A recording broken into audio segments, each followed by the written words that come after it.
आकाशातलं चकाकतो तो झुंबर असतो. समुद्रापेक्षाही खोल बाप असतो, भरभरल्या आकाशातलं चकाकतो तो झुंबर असतो. माझ्या मनात असा प्रश्न कधीच नसतो, आईचं काय? माझ्या मनात असा प्रश्न कधीच नसतो, आईचं काय? सर्वांगी वाहते, ती तर मायेचीच आहे. आईचं काय? सर्वांगी वाहते, ती मायेचीच आहे. उठायला बसायला माझी ती हक्काची आहे. या दोघांचं पण एक गणित असतं. या दोघांचं पण एक गणित असतं. ते घुंगरांचं किणकिणत अंबर असतं. या दोघांचं पण एक गणित असतं. ते घुंगराचं किणकिणत अंबर असतं. पोरीच्या लाडाला बापाचा हात, पोराच्या खोडीला आईची साथ. पोरीच्या लाडाला बापाचा हात, पोराच्या खोडीला आईची साथ. सगळ्यांचं एक खटलं असतं, बापाच्या छताखाली बसलेलं असतं. नमस्कार, मी जयंत लोखंडे तुमचं पीपल्स व्हॉइस इंडिया पीव्हीआयच्या या मंचावर स्वागत करतो. आज आपण एक अत्यंत संवेदनशील, अत्यंत महत्वाच्या कौटुंबिक विषयावर बोलणार आहोत. आजचा विषय आहे वृद्धत्वाचे वास्तव, भारतातील ज्येष्ठ नागरिकांचे जीवन आणि संघर्ष. यासाठी आजचा हा व्हिडिओ जास्तीत जास्त लोकांपर्यंत पोहोचवा, शेअर करा आणि पीव्हीआयला सबस्क्राईब करा. भारतातील ज्येष्ठ नागरिकांची लोकसंख्या 2026 पर्यंत सुमारे 23 कोटींवर पोहोचण्याचा अंदाज आहे. ही लोकसंख्या देशाच्या एकूण लोकसंख्येच्या सुमारे 15% असेल आणि 2000 पर्यंत हीच लोकसंख्या 35 ते 40 कोटी पर्यंत जाईल. म्हणजे त्यावेळच्या लोकसंख्येच्या जवळपास 20 ते 25% हे प्रमाण जाण्याचं गणित आज सगळीकडे मांडलं जात आहे. आज आपण अशा भारतात जगतो जिथं तरुण पिढीला शक्तीचं प्रचंड कौतुक होतं. पण ज्या हातांनी आपल्याला चालायला शिकवलं, ज्या शब्दांनी बोलायला शिकवलं, वाढवलं, त्या वृद्ध हातांकडे आज आपण लक्ष देतो का? हा प्रश्न उपस्थित झालेला आहे. थोडं थांबा. आपल्या आजूबाजूला डोळे उघडे ठेवून पहा. वृद्धाश्रमांची गरज का निर्माण झाली आहे? वृद्धांना आधार देणारे एनजीओ का आवश्यक झाले आहेत ते तुमच्या लक्षात कधी आलंय? नसेल तर आपण कुठेतरी चुकतोय याचा विचार करा. त्यांच्या आयुष्याची किमान 50 वर्ष खर्च करून, मरमर काबाड कष्ट करून तुमच्या आयुष्याची आव राखणाऱ्या, तुमच्या छोट्या कुटुंबाला 2 घास भरवणाऱ्या, तरुणपणी सगळ्या खस्ता खाऊन म्हातारपणी येईपर्यंत आपल्याला घडवणाऱ्या आणि आज खरोखरच म्हाताऱ्या झालेल्या हातांकडे आपण दुर्लक्ष करतोय याचा विचार करा. भारतामध्ये ज्येष्ठ नागरिकांची संख्या झपाट्याने वाढते. 60 वर्षावरील लोकसंख्येच्या आणि विशेषतः 80 वर्षावरील अतिवृद्धचा गट जो आहे तो पुढील 3 दशकात मोठ्या प्रमाणात वाढणार आहे. वृद्धांच्या या वाढत चाललेल्या लोकसंख्या बदलामुळे त्यांच्या आरोग्य, सामाजिक सुरक्षा, आर्थिक स्थैर्य आणि सन्मानपूर्वक जगण्याशी संबंधित गंभीर आव्हाने उभी राहतात. दुर्दैवाने अनेक कुटुंबातील वृद्धांच्या गरजा भागवण्याकडे त्यांच्या कुटुंबियांकडून दुर्लक्ष होताना दिसत आहे.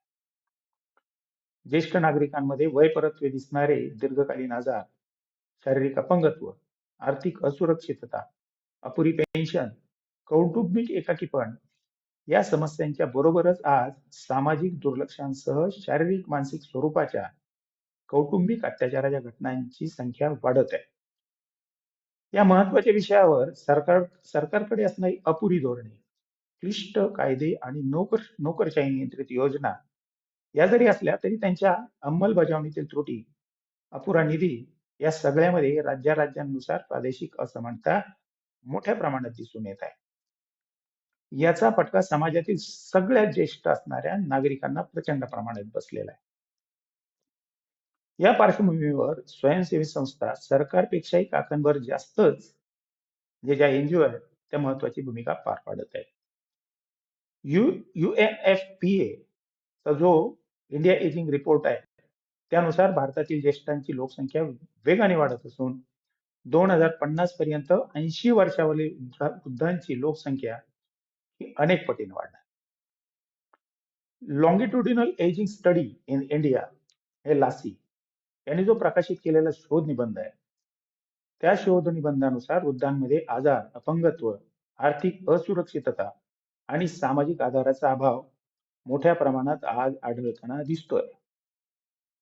World Health Organization, UN, HelpAge India, Agewell Foundation यासारख्या जागतिक आणि स्वयंसेवी संस्थांच्या अहवालानुसार ग्रामीण भागातील वृद्धांची स्थिती शहरी भागापेक्षाही अधिक बिकट होत चाललेली आहे. अनेक वृद्ध गावात किंवा लहान शहरात एकटे राहताना दिसत आहे, एकाकी जगताना दिसत आहे.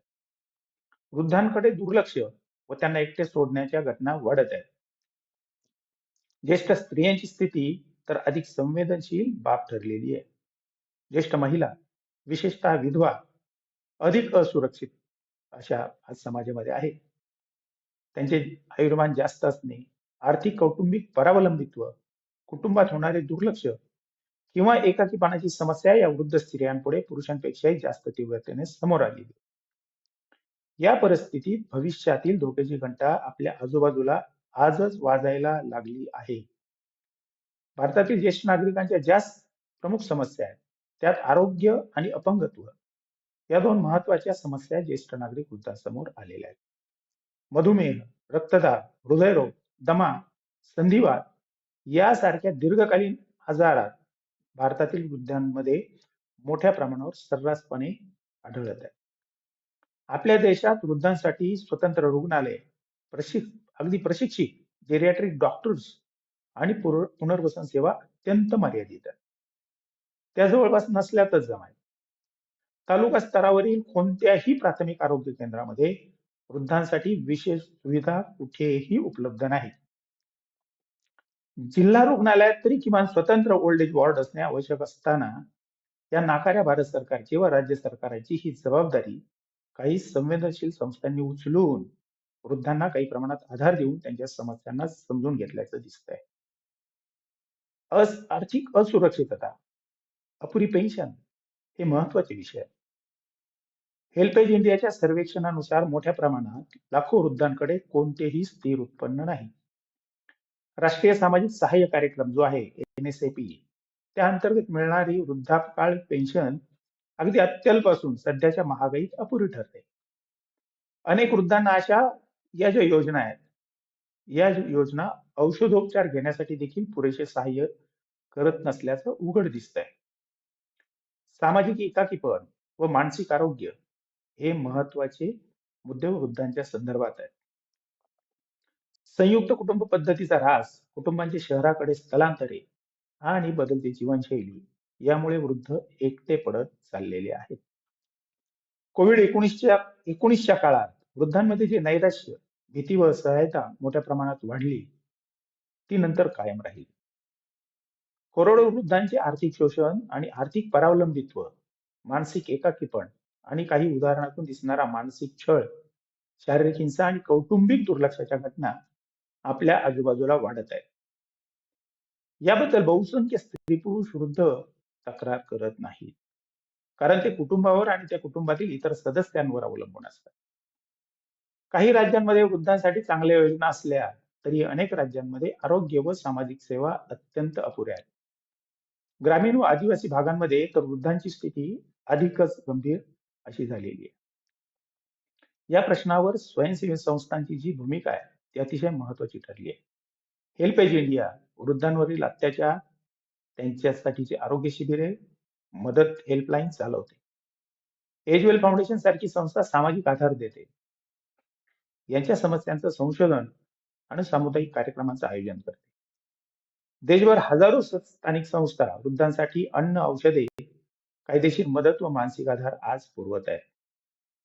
वृद्धांना जपण्यासाठी झालेल्या स्वयंसेवी संस्थांच्या निर्मितीची कारणे आपण लक्षात घेतली तर करोडो वृद्धांच्या समस्या निरसन करण्यासाठी सरकार अनेक पातळ्यांवर कमी पडत असल्याचं सिद्ध झालंय.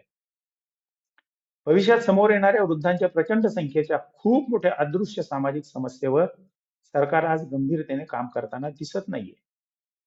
1000-2000 रुपये वृद्धांच्या खात्यात टाकून हा प्रश्न सोडल्याचे जे सोंग राज्य व केंद्र सरकार यापुढे करतंय ते त्यांनी करू नये. वृद्धांसाठी आवश्यक सार्वजनिक आरोग्य जोपासना केंद्रांच्या उभारणीसाठी सरकारी शाळांच्या आवारातच व आवारालगतच निसर्ग बागेंची निर्मिती करून वृद्धांना मानसिक सोबत मिळण्याची व्यवस्था सरकारने करणं आवश्यक झालेलं आहे. राष्ट्रीय अन्न सुरक्षा कायदा जो आहे 2013चा NFSA, त्याने देशातील सुमारे 2/3 लोकांना अनुदानित दरात अन्नधान्य मिळवण्याचा कायदेशीर हक्क दिला. ज्याचा उद्देश सन्मानाने जीवन जगण्यासाठी पुरेसे आणि पौष्टिक अन्न उपलब्ध करून देणे हा आहे. या कायद्याची व्याप्ती वाढवून वा दुसरा स्वतंत्र कायदा करून प्रत्येक गरीब व श्रीमंत कुटुंबातील वृद्धांना शारीरिक गरज भागवण्यासाठी किमान आवश्यक व्हिटॅमिन्स व प्रोटीन मिक्स उपलब्ध करून देणारा कायदा बनवून तो सरकारने त्वरित अंमलात आणणे आता आवश्यक झालेले आहे. 60 वर्षापुढील प्रत्येक वृद्धाच्या सार्वजनिक आरोग्य विमाचा भार राज्य सरकारने उचलत व केंद्र सरकारने देखील उचलत आणि त्याची कायदेशीर अंमलबजावणी करण्यासाठी भारतीय आयुर्विमा कंपनीच्या अंतर्गतच एक स्वतंत्र विभाग निर्माण करणे आता आवश्यक झाले आहे. मधुमेह, रक्तदाब, हृदयरोग, दमा, संधिवात यासारखे दीर्घकालीन आजार मोठ्या प्रमाणात आढळतात आणि हे प्रमाण पुढे भविष्यात वाढतच जाणार आहे. यावर उपाय करण्यासाठी वृद्धांसाठी स्वतंत्र रुग्णालय, प्रशिक्षित जेरियाट्रिक डॉक्टर्स आणि पुनर्वसन सेवा केंद्रे निर्माण होणे आवश्यक झाले आहे. उपलब्ध इतर सगळ्या सरकारी आरोग्य योजनांमध्ये खासगी दवाखान्यात होणारा भ्रष्टाचार, त्यात लिप्त डॉक्टर व सरकारी नोकरदार यांना चाप लावत वृद्धांना सेवा देण्यासाठी आवश्यक कडक कायदा यापुढे करणे आवश्यक झाले. प्रत्येक वॉर्डातील किमान 25-30 स्त्री पुरुष वृद्धांमागे एका परिचारक व परिचारिकेची नेमणूक करणे आवश्यक झाले आहे. जे घरोघरी असलेल्या वृद्धांना दिवसात किमान वेळ देत मानसिक सहाय्यक म्हणून मदत करतील, त्यांची विचारपूस करतील, त्यांना आरोग्य सहाय्य देतील. यामधून लाखो तरुणांना रोजगार देखील उपलब्ध होण्यास मदत होईल, हे सरकारने लक्षात घेतलं पाहिजे. ओल्ड एज वेलनेस सेंटर्सची उभारणी करून कौटुंबिक वृद्धांचे जीवन सहज करण्यासाठी देखील सरकारला मदत करता येईल.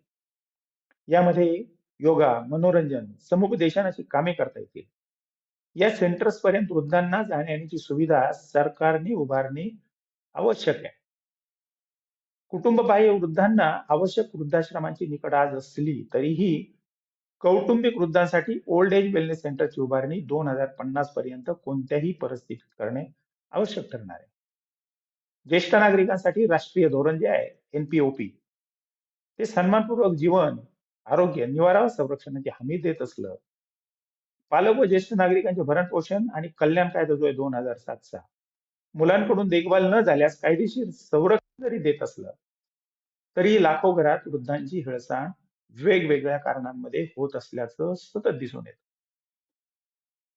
यावर राज्य व केंद्र सरकारच्या ज्या काही धोरणांची रचना करायला हवी, तर त्या धोरणांची रचना करून या समस्येवर सरकारने गांभीर्याने काम करणं आता आवश्यक झालेलं आहे, असं म्हणण्याची वेळ आली आहे.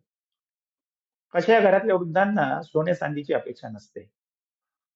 2 वेळ चहा, 2 वेळ जेवण, आनंदाच्या सणासुदीला सोबत आणि दिवसभरात एकदा का होईना पोटच्या पोरांनी केलेली आपुलकीची चौकशी, एवढंच त्यांना हवं असतं.